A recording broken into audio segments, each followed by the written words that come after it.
apply discounts, voucher and wholesale pricing. We can add our offers and pricing rules to our products to boost our sales. I will show you how.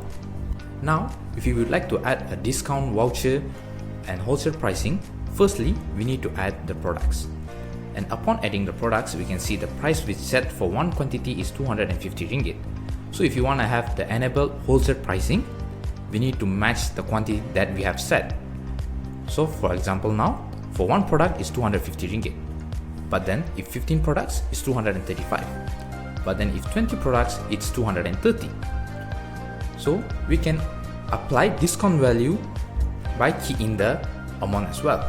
For example, now it's 4,600. We want to give 500 ringgit discount. So I key in 500 and then the subtotal now is 4,100.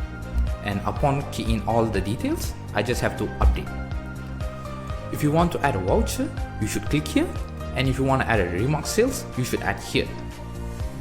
And then we can proceed with our payment process. So here we can choose the payment process as well, which is cash and boost. And there are many other options as well. So for now, I'm going to choose a boost.